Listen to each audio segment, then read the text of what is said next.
അമ്മേ നാരായണ, ദേവി നാരായണ, ലക്ഷ്മി നാരായണ, ഭദ്രേ നാരായണ. വിശ്വപ്രസിദ്ധമായ ആറ്റുകാൽ പൊങ്കാല 2025 വർഷം മാർച്ച് മാസം 13-ാം തീയതിയാണ് നടക്കുക. 10 ദിവസം നീണ്ടു നിൽക്കുന്ന ഉത്സവമാണ്. അതിൽ 9-ാമത്തെ ദിവസമാണ് പൂരം നക്ഷത്രവും പൗർണമിയും ചേർന്ന് വരുന്ന സമയത്ത് ആറ്റുകാൽ പൊങ്കാല നടക്കുക. അപ്പോൾ ഇത്തവണ 13-ാം തീയതിയാണ്. ഈ പൊങ്കാലയിൽ പങ്കെടുക്കാൻ എല്ലാ ഭക്തജനങ്ങൾക്കും താല്പര്യം ഉണ്ടാവും. എല്ലാവർക്കും അതിന് കഴിയട്ടെ എന്ന് ആശംസിക്കുകയാണ്. 13-ാം തീയതി രാവിലെ 10:15 ഭണ്ഡാര അടുപ്പിൽ തന്ത്രി മേൽശാന്തി മുഖ്യന്മാരുടെ നേതൃത്വത്തിൽ അവിടെ മുഖ്യ കാർമ്മികത്വത്തിൽ ഭണ്ഡാര അടുപ്പിൽ തിരിതെളിയും.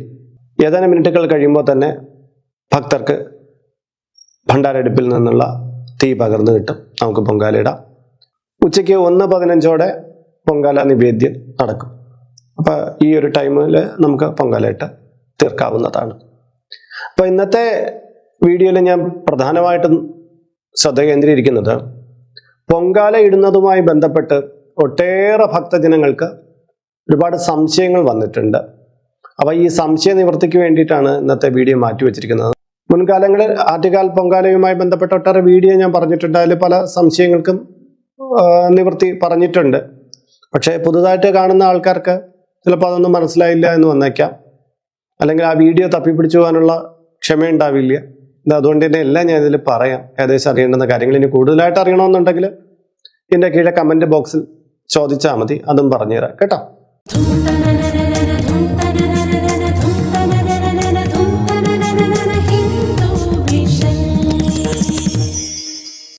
നമസ്കാരം. ഹിന്ദു വിഷൻ ചാനലിലേക്ക് ഏവർക്കും സ്വാഗതം. ഞാൻ RJ ഹരിചന്ദ്ര മഠം. ഹൈന്ദവ ആചാര സംബന്ധമായ കുറേ കാര്യങ്ങളാണല്ലോ നാം ചർച്ച ചെയ്തു പോരുന്നത്.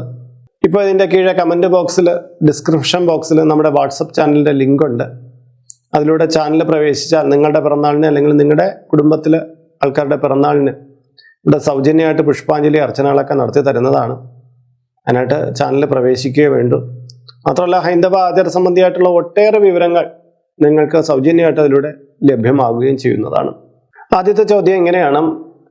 കുറച്ച് ദൂരത്ത് നിന്നാണ് ആറ്റുകാൽ പൊങ്കാല ഇടാൻ വേണ്ടി തിരുവനന്തപുരത്തേക്ക് വരുന്നത്. ആദ്യമായിട്ടാണ് വരുന്നത്. കൂട്ടും ആരുമില്ല. എനിക്ക് പൊങ്കാല ഇടാനുള്ള ഒരു മാർഗനിർദ്ദേശം തരാമോ എന്നുള്ളതാണ്. ലോകത്തെമ്പാടുമുള്ള ജനങ്ങൾ തിരുവനന്തപുരത്തേക്ക് പൊങ്കാല ഇടാൻ വരുന്ന ഒരു സുദിനമാണ്. അപ്പോൾ നിങ്ങൾ ഏത് വാഹനത്തിൽ കയറിയാലും നിങ്ങൾ ഒറ്റപ്പെട്ടു പോകില്ല. കാര്യം അവിടെ ഇരിക്കുന്ന ഭക്തജനങ്ങളെല്ലാം പൊങ്കാല ഇടാൻ വരുന്നത് തന്നെയായിരിക്കും. എന്തായാലും ഒരു വാഹനത്തിൽ നല്ലൊരു സംഖ്യ ഭക്തജനങ്ങൾ ഉണ്ടാവും. അതുകൊണ്ട് നിങ്ങൾ ഒറ്റയ്ക്ക് വരുന്നു എന്നൊന്നും പറയണ്ട. അതിൻ്റെ കാര്യമില്ല. നിങ്ങൾക്ക് ബസ് നിർത്തുന്ന സ്ഥലം തമ്പാനൂരോ അല്ലെങ്കിൽ ഏതെങ്കിലും പ്ലേസിലായിരിക്കും. അത് അന്നത്തെ സൗകര്യം അനുസരിച്ച് വാഹനം നിർത്തുക. അവിടെ നിന്ന് അങ്ങോട്ട് നിങ്ങൾ നോക്കുമ്പോൾ അവിടെ എല്ലാം പൊങ്കാലയായിരിക്കും. പൊങ്കാല അടുപ്പുകൾ കാണും. നിങ്ങൾക്ക് ഇഷ്ടമുള്ള ഒരു ഭാഗത്തേക്ക് നിന്നിരുന്ന അവിടെ അടുപ്പ് കൂട്ടുന്നതിനുള്ള സൗകര്യം ലഭ്യമാകുന്നതാണ്. വാഴയില, അരി, ശർക്കര, അങ്ങനെയുള്ള കാര്യങ്ങൾ, പാത്രങ്ങൾ, ചട്ടുകം, അങ്ങനെയൊക്കെയുള്ള കാര്യങ്ങൾ നിങ്ങൾ കൊണ്ടുവന്നാൽ മതിയാകും. പിന്നെ നിങ്ങളുടെ നല്ല വേനലുള്ളതുകൊണ്ട് കുടയോ തലയിലിടാനുള്ള ഒരു തോർത്തോ അങ്ങനെയൊക്കെയുള്ള കാര്യങ്ങൾ കരുതിക്കോണം. കുടിവെള്ളത്തിന് ഒരു പാത്രം, ഭക്ഷണം മേടിക്കാനുള്ള ഒരു പാത്രമൊക്കെ കരുതുന്നത് നന്നാണ്. ഇത്രയും കാര്യങ്ങളൊക്കെ പൊതുവിൽ ഒരു പൊങ്കാലയ്ക്ക് വേണ്ടുന്ന സാധനങ്ങളും മറ്റുമായിട്ട് നിങ്ങൾ വന്നാൽ മതി. ബാക്കിയുള്ള സൗകര്യങ്ങളെല്ലാം അവിടെ ചെയ്ത് കിട്ടുന്നതാണ്. എല്ലാം അവിടെ മുറ പോലെ ചെയ്ത് കിട്ടുന്നതാണ്. അല്ല വേറെ ഒന്നും വിഷമിക്കേണ്ടതേ ഇല്ല കേട്ടോ. രണ്ടാമത്തെ ചോദ്യം, പൊങ്കാല ഇട്ട് കഴിഞ്ഞതിന് ശേഷം ആറ്റുകാൽ അമ്പലത്തിൽ പോയി തൊഴുതിട്ട് വരണമെന്ന് കേട്ടിട്ടുണ്ട്. ഇത് ശരിയാണോ? മറ്റുള്ള ക്ഷേത്രങ്ങളെ പോലെ ഉത്സവ സമയത്ത് എല്ലാവർക്കും പോയി ദർശിക്കാൻ പറ്റുന്ന ഒരു സ്ഥലമൊന്നുമല്ല. പ്രത്യേകിച്ച് പൊങ്കാല ദിവസം ആറ്റുകാൽ ക്ഷേത്രത്തിൽ ചെല്ലുക എന്നൊക്കെ പറഞ്ഞാൽ ദുഷ്കരമായിട്ടുള്ള കാര്യമാണ്. അപ്പോൾ അത്രത്തോളം വലിയൊരു പൊങ്കാല നടക്കുമ്പോൾ നമുക്ക് ക്ഷേത്രത്തിൽ പോയി തൊഴുതു വന്ന് പൊങ്കാല ഇടാനോ പൊങ്കാല ഇട്ടതിന് ശേഷം പോയി ക്ഷേത്രത്തിൽ പോയി തൊഴാനോ സാധിക്കുകയൊന്നുമില്ല. അപ്പോൾ അതങ്ങനെ ഒരു നിയമമൊന്നുമില്ല. പൊങ്കാല ഇട്ട് കഴിഞ്ഞാൽ ക്ഷേത്രത്തിൽ പോയി തൊഴുതിട്ടേ പോകാവൂ എന്നൊന്നുമില്ല. തളിച്ചു കഴിഞ്ഞാൽ, പൊങ്കാല തളിക്കാൻ ആൾക്കാർ വരും, കർമ്മിമാർ വരും. അവരൊന്ന് തളിച്ചു കഴിഞ്ഞാൽ നിങ്ങൾക്ക് പോകാം നിങ്ങളുടെ വീട്ടിലോട്ട്. അല്ലാതെ മറ്റൊരു സമയത്ത് നിങ്ങൾക്ക് എപ്പോഴെങ്കിലും വന്ന് ആറ്റുകാൽ തൊഴുന്നതിൽ വിരോധമില്ല. ആ ദിവസം അതിന് വേണ്ടിയിട്ടൊന്നും സഞ്ചരിക്കേണ്ടതില്ല. പിന്നെ ക്ഷേത്രത്തിൻ്റെ തൊട്ടടുത്തൊക്കെ ഉള്ള ആളിന് വേണമെങ്കിൽ കയറി തൊഴാൻ പറ്റുമായിരിക്കും. അല്ലാതെ കിലോമീറ്ററുകൾക്ക് അകലെ ഉള്ള ഇരിക്കുന്ന ഒരാൾക്കൊന്നും അവിടെ പോയി തൊഴാൻ പറ്റില്ല. അങ്ങനെ എല്ലാവരും കൂടെ കൂട്ടത്തോടെ ചെന്ന് കഴിഞ്ഞാൽ അത് പ്രശ്നമാണ്. അതിൻ്റെ ആവശ്യമൊന്നുമില്ല. മൂന്നാമത്തെ ചോദ്യം, ദേവിക്ക് ഏത് പൊങ്കാലയാണ് കൂടുതൽ പ്രിയം എന്നുള്ളതാണ്. ഭക്തർ നൽകുന്ന എല്ലാ പൊങ്കാലയും ദേവിക്ക് പ്രിയതരം തന്നെയാണ്. പക്ഷെ ശർക്കര പൊങ്കാല ഭഗവതിക്ക് ഏറെ ഇഷ്ടമാണ്. പാൽപായസ പൊങ്കാല ഇടാം. വെള്ളപ്പൊങ്കൽ, ശർക്കരയും ഒന്നും ചേർക്കാൻ മധുരമൊന്നും ഇല്ലാത്ത വെള്ളപ്പൊങ്കൽ ആ രീതിയിൽ ചെയ്യാം. മണ്ടപ്പുറ്റ്, തിരളി, അങ്ങനെയൊക്കെയുള്ള കാര്യങ്ങൾ, നിവേദ്യങ്ങൾ നമുക്ക് ഉണ്ടാക്കാം. ഉരുളകൾ, പിന്നെ കൊഴുക്കട്ട എന്ന് പറയും, ഉരുളകൾ ഉണ്ടാക്കി വയ്ക്കാം. മണ്ടപ്പുറ്റ് ഉണ്ടാക്കി വയ്ക്കാം. ഇതൊക്കെ വളരെ ഗുണകരമായിട്ടുള്ള കാര്യമാണ്. അടയുണ്ടാക്കാം. ഇതെല്ലാം ചെയ്യാവുന്നതാണ്. മൂന്നാമത്തെ ചോദ്യം, സ്ത്രീകൾക്ക് ആർത്തവകാലം കഴിഞ്ഞ് എത്ര ദിവസം കഴിഞ്ഞാൽ പൊങ്കാല ഇടാം എന്നുള്ളതാണ്. ആർത്തവകാലം കഴിഞ്ഞാൽ അത് 7 ദിവസം കഴിഞ്ഞാൽ നമുക്ക് പൊങ്കാല 8 മുതൽ നമുക്ക് പൊങ്കാല ഇടാവുന്നത് തന്നെയാണ്. അതിന് വേറെ പ്രശ്നമൊന്നുമില്ല. പക്ഷെ വ്രതം എടുത്തിട്ടാണ് നമ്മൾ പൂർണ്ണവ്രതം എടുത്ത് പോകുന്നവർ, അവർക്ക് 10 ദിവസത്തെ വ്രതമൊക്കെ വേണമെങ്കിൽ ആർത്തവകാലം തൊട്ട് മുന്നേ വേണമല്ലോ. എന്തായാലും നല്ലൊരു വ്രതമൊക്കെ എടുക്കുന്നവർക്ക് എന്തായാലും 3 ദിവസത്തെ വ്രതമെങ്കിലും ഉണ്ടെങ്കിൽ 10 കഴിഞ്ഞിട്ടേ ഇടാൻ പറ്റുള്ളൂ. അതറിയുക. അല്ലാതെ വ്രതം നമുക്ക് നിൽക്കാൻ പറ്റില്ലല്ലോ. മിനിമം 10 ദിവസമെങ്കിലും കിട്ടുമെങ്കിലും വളരെ നന്നായിരിക്കും. അതായത് ആർത്തവം കഴിഞ്ഞ് 10 ദിവസം കഴിഞ്ഞിട്ട് പൊങ്കാല ഇടുകയാണെങ്കിൽ നമുക്ക് 3 ദിവസത്തെ വ്രതവും കൂടെ കിട്ടുമെന്ന് സാരം. മനസ്സിലായല്ലോ. നാലാമത്തെ ചോദ്യം, ഗൃഹത്തിൽ ആരെങ്കിലും മരണപ്പെട്ടു പോയാൽ ആ വർഷം പൊങ്കാല ഇടാമോ എന്നുള്ളതാണ്. ഗൃഹത്തിൽ ഒരാൾ മരണപ്പെട്ടു പോയാൽ പുല വീടുന്നതോടുകൂടി ആ പുല തീർന്നു. പിന്നീട് ക്ഷേത്രജമായിട്ടുള്ള കാര്യങ്ങളിലെല്ലാം പ്രവേശിക്കും. എന്നാൽ അസ്ഥി വെച്ച് പൂജിക്കുന്ന ആൾക്കാരുണ്ട്. 1 വർഷം കഴിഞ്ഞിട്ട് അവർ അസ്ഥി നിമജ്ജനം ചെയ്യുള്ളൂ. അവർ 1 വർഷ കാലയളവ് ക്ഷേത്രത്തിൽ പോയി പൊങ്കാലയൊന്നും അർപ്പിക്കില്ല. അല്ലാത്തവർക്കൊക്കെ പൊങ്കാല ഇടാം. ഇത് മാത്രമല്ല, അമ്പലമായിട്ട് അനുഷ്ഠാനങ്ങളുമായിട്ട് ബന്ധപ്പെട്ട ഏത് കാര്യവും നമുക്ക് പുലകുളി കഴിഞ്ഞാൽ ആകാവുന്നതേ ഉള്ളൂ. അടുത്ത ചോദ്യം ഇങ്ങനെയാണ്, പൊങ്കാല ഇടുന്നവർ അടുപ്പിൻ്റെ മുന്നിൽ വാഴയില വച്ചിട്ട് അതിന് മുകളിൽ വിളക്ക് വെച്ച് പടുക്ക അഥവാ മലര്, അവല്, പഴവർഗ്ഗങ്ങളൊക്കെ വെച്ച് കാണിക്കണം എന്ന് പറയുന്നത് ശരിയാണോ? വിളക്ക് വയ്ക്കാതെ പൊങ്കാല ഇടാമോ എന്നുള്ളതാണ് ചോദ്യം. വിളക്ക് വെച്ച് ഗണപതി സങ്കല്പത്തിൽ, ഭഗവതി സങ്കല്പത്തിലൊക്കെ വിളക്ക് വെച്ച് പൊങ്കാല എടുത്തത് വളരെ ഉത്തമമാണ്. പക്ഷെ ഇവിടെ ആറ്റുകാല പൊങ്കാലയെ സംബന്ധിച്ചിടത്തോളം അവിടുത്തെ പൊങ്കാലയ്ക്കാണ് പ്രാധാന്യം. ഭണ്ഡാര അടുപ്പിൽ നിന്ന് തീ പകർന്ന് കിട്ടുന്ന ആ തീ എടുത്ത് പൊങ്കാല ഇടുകയാണ് പ്രധാനം. വിളക്ക് വയ്ക്കാൻ വിളക്കൊക്കെ ഉള്ളവർക്ക്, സൗകര്യമുള്ളവർക്കൊക്കെ അപ്രകാരം ചെയ്യും. അതിൽ തെറ്റൊന്നുമില്ല. ഇനി അങ്ങനെ ഒരാൾക്ക് കഴിഞ്ഞില്ല എന്ന് പറഞ്ഞാൽ അതൊരു ദോഷവുമല്ല. ഇതാണ് മനസ്സിലാക്കേണ്ടത്. ദേവതാ സങ്കല്പത്തിന് വേണ്ടി നിറനാഴിയും നെല്ലും എല്ലാം വെച്ച്, നെൽപ്പറയൊക്കെ വെച്ച് പല തരത്തിൽ പൊങ്കാലയ്ക്ക് മുന്നിൽ നിർത്തുന്നവരുണ്ട്. അതെല്ലാം ആവാം. ഇതൊന്നും കഴിയാത്തവർക്ക് അത് ചെയ്യേണ്ട. പൊങ്കാല ഇടുക പ്രധാനം. അടുത്ത ചോദ്യം ഇങ്ങനെയാണ്, പൊങ്കാല സമർപ്പിക്കുമ്പോൾ ഏത് ദിക്കിലേക്കാണ് നോക്കി പൊങ്കാല ഇടേണ്ടത്? കിഴക്കോട്ട് നോക്കി തന്നെ പൊങ്കാല ഇടണമെന്ന് ചിലർ പറയുന്നുണ്ട്. ഇതിൽ വാസ്തവമുണ്ടോ? ക്ഷേത്രങ്ങളിൽ ഇത്തരം സമൂഹ പൊങ്കാല നടക്കുമ്പോൾ വീഥിക്ക് അഥവാ റോഡിന് ഇരുവശങ്ങളിൽ ഇരുന്ന് പൊങ്കാല ഇടുക സ്വാഭാവികമാണ്. അവിടെ ദിക്കിന് പരിഗണനയൊന്നുമില്ല. എല്ലാം മഹാമായയ്ക്ക്, അമ്മയ്ക്ക് വേണ്ടിയിട്ട് അർപ്പിക്കുന്ന പൊങ്കാല എന്നുള്ളതേ ഉള്ളൂ. അമ്മയുടെ നേർക്കുന്നുള്ള സങ്കല്പത്തിലാണ് പൊങ്കാല ഇടുക. അവിടെ ദിക്കിന് പ്രാധാന്യമില്ല. അതുകൊണ്ട് തന്നെ നമ്മളതിൽ അത്തരം കാര്യങ്ങളൊന്നും ശ്രദ്ധിക്കേണ്ടതില്ല. നിങ്ങൾക്ക് എവിടെയാണ് പൊങ്കാല ഇടാൻ അവസരം കിട്ടുക അവിടെ പൊങ്കാല ഇടുക എന്നുള്ള കവിഞ്ഞ് വേറൊന്നും വേണ്ട. ദേവിയെ സങ്കല്പിച്ച് പൊങ്കാല ഇടുക, അത്രയേ ഉള്ളൂ. എന്നാൽ വീട്ടിൽ നമ്മളൊരു പൊങ്കാല ഇടുകയാണെങ്കിൽ കിഴക്കോട്ട് പൊങ്കാല ഇടുന്നതാണ് ശുഭം. ഏഴാമത്തെ ചോദ്യം, ആറ്റുകാൽ പൊങ്കാലയ്ക്ക് പുരുഷന്മാർക്ക് പൊങ്കാല ഇടാമോ എന്നുള്ളതാണ്. ആറ്റുകാൽ പൊങ്കാലയ്ക്ക് പുരുഷന്മാർ പൊങ്കാല ഇടുന്നതിന് യാതൊരു തടസ്സവുമില്ല. പക്ഷേ അമ്മമാർ, സ്ത്രീജനങ്ങൾ പൊങ്കാല ഇടുന്നതിനിടയിൽ മത്സരബുദ്ധിയായിട്ട് പുരുഷന്മാർ ചെന്ന് പൊങ്കാല ഇടാൻ ശ്രമിക്കുകയാണെങ്കിൽ അത് അത്ര നല്ലൊരു കീഴ്വഴക്കമല്ലെന്ന് പറയേണ്ടതുണ്ട്. ഏതെങ്കിലും സൗകര്യപ്രദമായിട്ട് എടുത്ത് നിങ്ങൾ പൊങ്കാല ഇടുന്നതിനെ കുറിച്ചൊന്നും പറയുന്നില്ല. ഒരു തർക്കങ്ങളും ഇല്ലാതെ നിങ്ങൾ പൊങ്കാല ഇടുകയാണെങ്കിൽ യാതൊരു കുഴപ്പമില്ലെന്ന് പറയാം. പക്ഷേ ആറ്റുകാൽ പൊങ്കാലയുടെ ഒരു രീതി എന്ന് പറഞ്ഞാൽ സ്ത്രീകൾക്ക് വേണ്ടിയിട്ട് എന്നും വച്ചു വിളമ്പുന്ന സ്ത്രീകൾ അമ്മയ്ക്ക് വേണ്ടി പൊങ്കാല അർപ്പിക്കുന്ന ഒരു ദിനമാണ്. ഈ ഒരു സ്ത്രീ മാത്രമല്ല അവിടെ പൊങ്കാലയ്ക്ക് വരുന്നത്. ആ സ്ത്രീക്ക് ആ പൊങ്കാലയ്ക്ക് കലം മുതൽ എല്ലാം ഒരുക്കി കൊടുക്കാൻ, അരി മുതൽ ശർക്കര മുതൽ വാങ്ങിച്ചു കൊടുക്കാൻ എല്ലാത്തിനും ഒരു പുരുഷനുണ്ടാവും. അപ്പൊ സ്ത്രീ അവിടെ പൊങ്കാല ഇടുന്നു എന്നേ ഉള്ളൂ. അതിൻ്റെ പിന്നിൽ പുരുഷന്മാർ ധാരാളം ഉണ്ട്. അവർക്ക് അതിന് വേണ്ടിയിട്ട് എല്ലാ ഒരുക്കങ്ങളും ചെയ്തു കൊടുക്കുന്ന രീതിയിൽ. അപ്പോൾ ഇത് സ്ത്രീകളുടെ മാത്രം ഒരു കാര്യമല്ല, പുരുഷനും കുടുംബത്തിലെ എല്ലാവരും ഒത്തുചേർന്ന് ചെയ്യുന്ന കാര്യമാണ്. അപ്പോൾ ആ രീതിയിൽ അതിനെ കാണുകയാണ് നല്ലത്. ഇത്രയും സ്ത്രീജനങ്ങൾ തിങ്ങിയിറങ്ങുന്നതിനിടയിൽ പുരുഷന്മാർ കൂടി ചെല്ലേണ്ട ആവശ്യമില്ല. ഇനി അങ്ങനെ ആർക്കെങ്കിലും നേർച്ച എങ്ങനെ ഉണ്ടെങ്കിൽ ചെയ്താലും കുഴപ്പമില്ല. പൊങ്കാലയിടുക തെറ്റല്ല എന്നേ പറയാനുള്ളൂ. അടുത്ത ചോദ്യം, പൊങ്കാല ഇടുമ്പോൾ പൊങ്കാല കിഴക്കോട്ട് തിളച്ച് തൂവണമെന്ന് പലരും പറയുന്നുണ്ട്. എങ്കിലേ ശുഭത്വമുള്ളൂ, അല്ലെങ്കിൽ അശുഭമാണെന്ന് പറഞ്ഞു കേൾക്കുന്നു. ഇതിൽ എത്രത്തോളം ശരിയുണ്ട്? ഈ അടുത്ത കാലത്ത് കേട്ടു തുടങ്ങിയതാണ് പൊങ്കാല കിഴക്കോട്ട് തിളച്ച് തൂവണം എന്നുള്ളത്. തിളച്ച് തൂവുന്നത്, പൊങ്കൽ ഉയർന്ന് മുന്നിലേക്ക് കിഴക്കോട്ട് തൂവുന്നത് ശുഭകരമൊക്കെ തന്നെയാണ്.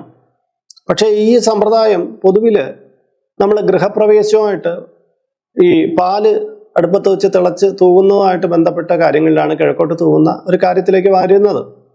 അല്ല, പൊങ്കാലകൾക്ക് അങ്ങനെ നിർബന്ധമൊന്നുമില്ല. പൊങ്കാലകൾ ഇടുമ്പോൾ ക്ഷേത്രത്തിനകത്ത് മേൽശാന്തിമാരും പൊങ്കാല ഇടാറുണ്ട്. നിവേദ്യം ഒരുക്കുന്നതിൻ്റെ കൂട്ടത്തിൽ പൊങ്കാല അർപ്പിക്കുന്ന ക്ഷേത്രങ്ങളുണ്ട്. അവിടെ നിന്ന് തിളച്ച് തൂവുന്നതിൽ കാര്യമില്ല. പൊങ്കാല ശരിയാവുക, നേരെവണ്ണം പാകമാകുക എന്നുള്ളതേ ഉള്ളൂ, അല്ല വേറൊന്നുമില്ല. അതിനപ്പുറം വേറൊന്നും ചിന്തിക്കാനോ. നിങ്ങളുടെ പൊങ്കാല നന്നായിട്ട് വെന്ത് പാകമായിട്ടുണ്ടോ, പൊങ്കാലയായിട്ടുണ്ടോ എന്നുള്ളത് മാത്രം നോക്കിയാൽ മതി. അല്ല അത് കിഴക്കോട്ട് തൂവിയോ വടക്കോട്ട് തൂവിയോ തെക്കോട്ട് തൂവിയോ എന്നൊന്നും നോക്കണ്ട. മിക്കവാറും ഒന്നും തൂവയൊന്നുമില്ല. വെറുതെ തീയിട്ട് കരിക്കേണ്ട ആവശ്യമൊന്നുമില്ല കേട്ടോ. വെള്ളമൊക്കെ പെരുക്കി ചിലർ കാണിക്കുന്ന അഭ്യാസമൊക്കെ കണ്ടു കഴിഞ്ഞാൽ താരൊക്കെ ഈ അടുത്ത കാലത്ത് പറഞ്ഞു കൊടുത്തതാണ്. ഇതിൻ്റെ ഒന്നും ആവശ്യമില്ല. പൊങ്കാല വെന്ത് കഴിഞ്ഞാൽ ആയിക്കഴിഞ്ഞു, ദേവിയെ പ്രാർത്ഥിച്ച് പൊങ്കാല ഇടുക, അത്രേ ഉള്ളൂ കേട്ടോ.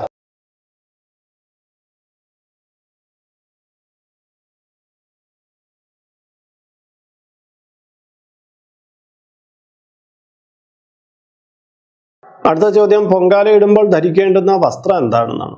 മാന്യമായ ഏതൊരു വസ്ത്രവും പൊങ്കാല ഇടുമ്പോൾ ധരിക്കുക. ശുഭ്രമായ സെറ്റ് മുണ്ടും സെറ്റ് സാരി അങ്ങനെയൊക്കെയുള്ള കാര്യങ്ങൾ, പാവാട ബ്ലൗസ് അങ്ങനെയൊക്കെയുള്ള കാര്യങ്ങൾ ശുഭകരമാണ്. നല്ല സാരികൾ ഇതൊക്കെ എടുത്ത് തന്നെ നമുക്ക് പൊങ്കാല ഇടാം. ചുരിദാറും അനുവദനീയം തന്നെയാണ്, യാതൊരു കുഴപ്പമില്ല. ശരീരം നല്ലവണ്ണം മറയുന്ന സഭ്യമായ രീതിയിൽ നമുക്ക് പൊങ്കാല ഇടാൻ പറ്റുന്ന രീതിയിൽ പൊങ്കാല ഇടുക എന്നുള്ളതേ ഉള്ളൂ. ഭക്തിക്കാണ് പ്രാധാന്യം. പിന്നെ പെട്ടെന്ന് തീ പിടിക്കാൻ സാധ്യതയുള്ള വസ്ത്രങ്ങൾ ഒഴിവാക്കണം. കാര്യം ഒരുപാട് പേര് നിരന്നിരുന്ന് പൊങ്കാല ഇടുന്നതാണ്. ആരുടെയെങ്കിലും ചെറിയ അശ്രദ്ധ മതി ചിലപ്പോൾ ഒരു വ്യക്തിയുടെ ശരീരത്തിലേക്ക് തീ പടരാൻ. അത് ശ്രദ്ധിക്കേണ്ടതാണ്. അടുത്ത ചോദ്യം, പൊങ്കാല ഇട്ടുകൊണ്ടിരിക്കുമ്പോൾ ചില സംഘടനകളും ക്ഷേത്രത്തിൽ നിന്നുള്ള ആൾക്കാരൊക്കെ വെള്ളം, ഭക്ഷണം ഇതൊക്കെ കൊടുക്കുന്നതായിട്ട് കണ്ടിട്ടുണ്ട്. ചിലരിത് മേടിച്ച് കഴിക്കുന്നതായിട്ടും കണ്ടിട്ടുണ്ട്. ഇത് ശരിയായ കീഴ്വഴക്കാണോ? ഒരിക്കലും അല്ലല്ലോ. അത് പലവട്ടം നമ്മൾ പറഞ്ഞിട്ടുള്ളതല്ലേ. പൊങ്കാല ഇടുമ്പോൾ അമ്മയെ മനസ്സിൽ ധ്യാനിച്ച് പൊങ്കാല ഇടുക. പൊങ്കാല ഇട്ട് തീർന്ന് അടച്ചു വെച്ചതിന് ശേഷം നിങ്ങൾ വെള്ളം വാങ്ങിച്ച് കുടിക്കുകയോ ഭക്ഷണം കഴിക്കുകയോ അതൊക്കെ ആവാം. പക്ഷെ പൊങ്കാല ഇട്ടുകൊണ്ടിരിക്കുമ്പോൾ ഇത് പാടില്ല എന്നുള്ളതാണ്. വ്രതം പൊതുവിൽ എത്ര ദിവസം വേണം എന്നുള്ളതാണ്. ഉത്സവം തുടങ്ങുന്ന ഡേറ്റ് മുതൽ വ്രതം ആരംഭിക്കുന്നതാണ് നല്ലത്. 10 ദിവസത്തെ ഉത്സവമാണ്. അപ്പോൾ നമ്മൾ 9 ദിവസത്തെ വ്രതമെങ്കിലും നമുക്ക് കിട്ടാം. അല്ലെങ്കിൽ 10 ദിവസം, നമ്മൾ ഒരു ദിവസം മുന്നേ കൂട്ടിയെടുത്താൽ 10 ദിവസത്തെ വ്രതം നമുക്ക് എടുക്കാൻ പറ്റും. അല്ലെങ്കിൽ 7 ദിവസത്തെ വ്രതം, അല്ലെങ്കിൽ 5 ദിവസത്തെ വ്രതം, അല്ലെങ്കിൽ 3 ദിവസത്തെ വ്രതം, ഒന്നുമില്ലെങ്കിൽ തലേ ദിവസത്തെ വ്രതം എന്നിങ്ങനെ രീതിയിൽ എടുക്കാം. ഏറ്റവും കുറഞ്ഞ 3 ദിവസത്തെ വ്രതം നല്ലതാണ്. അതിന് കഴിയാത്തവർ തലേ ദിവസമെങ്കിലും വ്രതം എടുക്കുക എന്നുള്ളതാണ്. കൂടുതൽ വ്രതം എടുക്കുന്ന കൂടുതൽ പുണ്യം കേട്ടോ. അടുത്ത ചോദ്യം ഇങ്ങനെയാണ്, വീട്ടിലൊരാൾക്ക് ആർത്തവമാണെങ്കിൽ ആ വർഷം പൊങ്കാല ഇടുന്നതിൽ തടസ്സമുണ്ടോ? യാതൊരു തടസ്സവും ഇല്ല. വീട്ടിലൊരാൾക്ക് ആർത്തവമാണെന്നതിൽ മറ്റൊരാൾ പൊങ്കാല ഇടുന്നതിൽ എന്താണ്? പിന്നെ കുറച്ച് ശുദ്ധവൃത്തങ്ങൾ പാലിക്കുക എന്നുള്ളതേ ഉള്ളൂ. അടുത്ത ചോദ്യം ഇങ്ങനെയാണ്, വീട്ടിൽ നിന്ന് ശർക്കര പൊടിച്ചു കൊണ്ടുവരുന്നതും തേങ്ങ ചിരകി കൊണ്ടുവരുന്നതൊക്കെ ശരിയായ രീതിയാണ്? ചിലർ ഇങ്ങനെ ചെയ്യുന്നു. ഇതിലെന്തെങ്കിലും ദോഷമുണ്ടോ? യാതൊരു ദോഷമില്ല. ശർക്കര പൊടിച്ചുകൊണ്ട് വീട്ടിൽ നിന്ന് വരാം, ഏലക്ക പൊടിച്ചുകൊണ്ട് വരാം, തേങ്ങ ചിരകി കൊണ്ടുവരാം. ഇതിലൊക്കെ എന്താ ദോഷം ഇരിക്കുന്നത്? ശുദ്ധമായിട്ട് കൊണ്ടുവന്നാൽ മതി കേട്ടോ. അതിലൊന്നും ഒരു തെറ്റുമില്ല. അടുത്ത ചോദ്യം ഇങ്ങനെയാണ്, നമ്മൾ ആറ്റുകാൽ പൊങ്കാലയൊക്കെ ഇരിക്കുമ്പോൾ പലപ്പോഴും മറ്റു ക്ഷേത്രങ്ങളുടെ നടയിൽ പോയിരുന്നൊക്കെയാണ് പൊങ്കാല ഇടുന്നത്. അങ്ങനെ മറ്റു ക്ഷേത്രങ്ങളുടെ നടയിൽ ചെന്ന് പൊങ്കാല ഇടുമ്പോൾ അത് ആറ്റുകാൽ പൊങ്കാല ആവില്ലല്ലോ, അത് ആ ക്ഷേത്രത്തിലെ പൊങ്കാല ആവില്ലേ എന്നാണ് ചോദ്യം. ഇത് ബാലിശ്യമായ ചോദ്യമാണ്. ഈ പ്രപഞ്ചം മുഴുക്കൻ നിറഞ്ഞിരിക്കുന്ന ചരാചരങ്ങളെ നമ്മളെ അതിരുകെട്ടി തിരിക്കുന്നത് പോലെയുണ്ട്. ആറ്റുകാൽ പൊങ്കാല എന്ന് പറഞ്ഞാൽ ലക്ഷ്യം എന്ന് പറഞ്ഞാൽ ആറ്റുകാൽ പൊങ്കാല നഗരത്തിൽ എവിടെ ഇരുന്ന് നിങ്ങൾ പൊങ്കാലട്ടെ, അത് ക്ഷേത്രാടയിൽ, അത് മറ്റ് മതസ്ഥരുടെ ആരാധനാലയത്തിൻ്റെ മുന്നിൽ ഇരുന്നാലും അത് ആറ്റുകാൽ അമ്മയുടെ സങ്കല്പം തന്നെയാണ്, വേറൊന്നുമല്ല. നിങ്ങളുടെ സങ്കല്പം അതാണെങ്കിൽ അതിൽ തന്നെ ആയിരിക്കും. അല്ലാതെ അവിടുത്തെ ദേവി എൻ്റെ തടയിലാണ് പൊങ്കാലിട്ടാണ്, ഇത് എനിക്കുള്ളതാണെന്ന് പറഞ്ഞ് പിടിച്ചുപറിക്കുന്ന ഒരു മാനുഷികമായ ചിന്തയൊന്നുമല്ല ഇതിലുള്ളത്. അങ്ങനെയൊന്നും ചിന്തിച്ചേക്കരുത്. അടുത്ത ചോദ്യം, ഗർഭിണികൾക്ക് എത്ര മാസം വരെ പൊങ്കാല ഇടാമെന്നാണ്. സ്ത്രീകൾക്ക് 7 മാസം ഗർഭിണിയാണെങ്കിൽ 6 മാസം പൂർത്തിയാകുന്നവരെ ആണ് പൊങ്കാല ഇടുക. 7-ാം മാസം തുടങ്ങിക്കഴിഞ്ഞാൽ പൊങ്കാല ഇടുന്ന പതിവില്ല. അടുത്ത ചോദ്യം, ക്ഷേത്രത്തിൽ പൊങ്കാല ഇട്ട് കൊണ്ടുവന്നിരുന്ന പ്രസാദം വീട്ടിലെ പട്ടിക്കും പൂച്ചയ്ക്കും ഒക്കെ കൊടുക്കാമോ എന്നുള്ളതാണ്. ചിലർ പറയുന്ന നിവേദ്യ വസ്തുക്കൾ ഇങ്ങനെയുള്ള ജീവികൾക്ക് കൊടുക്കരുതെന്ന്. ഇത് ശരിയാണോ? അങ്ങനെ പ്രശ്നമൊന്നുമില്ല കേട്ടോ. നിങ്ങളുടെ വളർത്തുമൃഗങ്ങൾക്ക് ഇച്ചിരി പ്രസാദം അത് നോക്കിക്കൊണ്ടിരിക്കുമ്പോൾ അതിനെ കൊടുത്തു അത് കഴിക്കുന്നു എന്നുള്ള തെറ്റൊന്നുമില്ല. പക്ഷെ അത് നിന്ദാകരമായി മാറരുതെന്നുള്ളതാണ്. പ്രസാദം എന്ന് പറഞ്ഞാൽ അതൊരു വാല്യൂ ഉള്ള സാധനമാണ്. സാധാരണ ഭക്ഷണം കഴിക്കുന്ന പോലെയല്ല, അതിനേക്കാളും ഒരു മൂല്യം നമ്മൾ കൽപ്പിക്കുന്നതാണ്.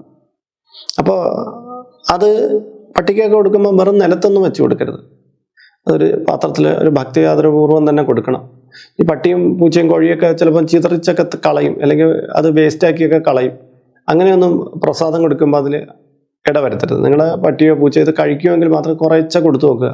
അത് കഴിക്കുമെങ്കിൽ മാത്രമേ തുടർന്ന് കൊടുക്കാവൂ. ഒരിക്കലും അതിനെ നിന്ദാകരമായിട്ട് മാറ്റരുത്. ആറ്റുകാൽ പൊങ്കാലയ്ക്ക് വ്രതം എടുക്കുന്ന ദിവസമാണ് തൊട്ടടുത്തുള്ള ക്ഷേത്രത്തിലെ പൊങ്കാല.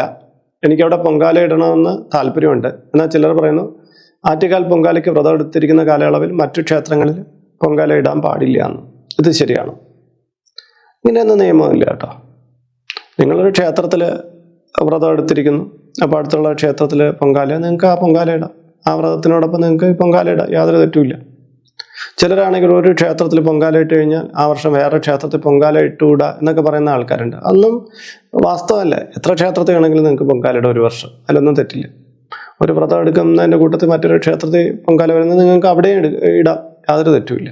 അടുത്ത ചോദ്യം, എൻ്റെ മകൾക്ക് ഏത് ക്ഷേത്രത്തിൽ നിന്ന് പ്രസാദം കിട്ടിയാലും അത് ശർക്കര പായസമാകട്ടെ പാൽപ്പായസമാകട്ടെ അത് ജ്യൂസ് അടിച്ച് കുടിക്കുന്ന സ്വഭാവമുണ്ട്. ക്ഷേത്രത്തിലെ പ്രസാദം ഇങ്ങനെ ജ്യൂസ് അടിച്ച് കുടിക്കുന്നതിൽ എന്തെങ്കിലും തെറ്റുണ്ടോ? ഈ ചോദ്യം കൊള്ളാം. ഇത് പറയുമ്പം എൻ്റെ പഴയൊരു കഴകം ഒരു കുഞ്ഞുകുട്ടിയുണ്ട്, വിഷ്ണു. അവൻ ഇപ്പം വലുതായി. അവൻ്റെ സ്വഭാവനെ കുറിച്ച് പറഞ്ഞു കേട്ടിട്ടുള്ളതാണ്. അവൻ രാവിലെ ദോശ തിന്നുന്നത് തലേ ദിവസം അമ്പലത്തിൽ നിന്ന് കൊണ്ടുവന്ന പൊങ്കാല ഉപയോഗിച്ചിട്ട് കടുംപായസം ഉപയോഗിച്ചിട്ടാണ്. പുട്ട് തിന്നണമെങ്കിൽ അതിൽ കടുംപായസം ഇട്ട് അതിട്ട് കുഴച്ചാണ് തിന്നുക എന്നൊക്കെ കേട്ടിട്ടുണ്ട്. മസാല ദോശ പോലെ ദോശയ്ക്കകത്തൊക്കെ പായസം നിറച്ച് വെച്ചിട്ട് അത് തിന്നുന്നത് അവൻ്റെ ഒരു ശീലമാണെന്നൊക്കെ കേട്ടിട്ടുണ്ട്. അതുപോലെയാണെന്ന് തോന്നുന്നു ഈ മോള്. ഇവളെ കയ്യിൽ കിട്ടുന്ന പ്രസാദങ്ങൾ പാൽപ്പായസവും കടുംപായസവും ഒക്കെ മിക്സിയിലിട്ട് ജ്യൂസ് അടിച്ച് കുടിക്കുന്നു. അവൾക്കത് എന്തോ ടേസ്റ്റ് തോന്നി. ചില കുട്ടികളാണെങ്കിൽ അതിൽ 2 പഴമൊക്കെ ചേർത്ത് ജ്യൂസ് അടിച്ച് കുടിക്കുന്നത് ഞാൻ കേട്ടിട്ടുണ്ട് മുന്നേ. ഇതൊന്നും നിന്ദാകരമല്ല. അവർ ഉപേക്ഷിച്ച് കളഞ്ഞൊന്നുമില്ലല്ലോ, അവരത് ഉപയോഗിക്കുകയല്ലേ ചെയ്തത്. അതിലെന്താ കുഴപ്പമായിരിക്കണേ? ഇതെങ്ങനെ മറ്റേതെങ്കിലും ആൾക്കാർ കേട്ട് കഴിഞ്ഞാൽ, പ്രത്യേകിച്ച് ഈ കുക്കിംഗ് വ്ളോഗേഴ്സൊക്കെ കേട്ട് കഴിഞ്ഞാൽ ആറ്റുകാൽ പൊങ്കാല കൊണ്ട് ജ്യൂസ് അടിക്കാം, അയ്യപ്പൻ്റെ ശബരിമലയിൽ നിന്ന് കിട്ടുന്ന അരവണ കൊണ്ട് ജ്യൂസ് അടിക്കുക എന്നൊക്കെ പറഞ്ഞാൽ അവർ പുതിയ ഡിഷസ് ഇറക്കും എന്നതേ ഉള്ളൂ. ആ കുട്ടിക്ക് അങ്ങനെ കുടിക്കാൻ താല്പര്യം, അത് നിന്ദിച്ചതൊന്നുമല്ലല്ലോ. അങ്ങനെ താല്പര്യം ആ മോള് കഴിക്കട്ടെ. എന്തായാലും ഇത് കേട്ട് കഴിഞ്ഞ സ്ഥിതിക്ക് ഈ വർഷം കുറച്ച് കുട്ടികൾ ഇങ്ങനെ ജ്യൂസൊക്കെ അടിച്ച് കുടിച്ച് നോക്കുമെന്ന് എനിക്ക് തോന്നുന്നുണ്ട്. ഇത് തെറ്റൊന്നുമല്ല കേട്ടോ. അപ്പോൾ നമ്മൾ ഇന്നത്തെ വീഡിയോയിൽ ഒരുപാട് കാര്യങ്ങൾ ഇങ്ങനെ കവർ ചെയ്തിട്ടുണ്ട്. ഇതുമായി ബന്ധപ്പെട്ട ഇതിൻ്റെ സംശയങ്ങൾ ബാക്കിയുണ്ടെങ്കിൽ അത് ഇതിൻ്റെ കമൻറ്റ് ബോക്സിൽ ചോദിക്കാം. ഈ വീഡിയോ നിങ്ങൾക്ക് ഇഷ്ടമായിട്ടുണ്ടെങ്കിൽ ഇതൊന്ന് ലൈക്ക് ചെയ്യാൻ വിട്ടുപോകരുത് കേട്ടോ. ഇതിൽ കാണുന്നത് എൻ്റെ വാട്സപ്പ് നമ്പറാണ്. ജ്യോതിഷ സംബന്ധമായതും പൂജാ സംബന്ധമായതുമായ അപ്പോയിൻമെൻറ്റിനാണ് നൽകിയിരിക്കുന്നത്. നേരിട്ട് വിളിച്ചാൽ കിട്ടുകയില്ല. നിങ്ങളുടെ പേര്, നിങ്ങളിപ്പോൾ താമസിക്കുന്ന സ്ഥലം ഏതാണോ അതുകൂടി രേഖപ്പെടുത്തി വാട്സപ്പിലൂടെ മെസ്സേജ് ചെയ്യുക. അഡ്മിൻ ഒരു മാർഗ്ഗനിർദ്ദേശം അയച്ചു നൽകുന്നതാണ്. ആ മാർഗ്ഗനിർദ്ദേശം അനുസരിച്ച് അപ്പോയിൻമെൻറ്റ് എടുത്തിട്ട് വിളിക്കാവുന്നതാണ്. അപ്പോൾ മറ്റൊരു വീഡിയോയിൽ മറ്റൊരു വിശേഷവുമായി വീണ്ടും കണ്ടുമുട്ടും വരെ എല്ലാവർക്കും നമസ്കാരം. എല്ലാവർക്കും പൊങ്കാല ദിന ആശംസകൾ നേർന്നുകൊണ്ട് നിങ്ങളുടെ സ്വന്തം RJ ഹരിചന്ദ്ര മഠം. നമസ്തേ.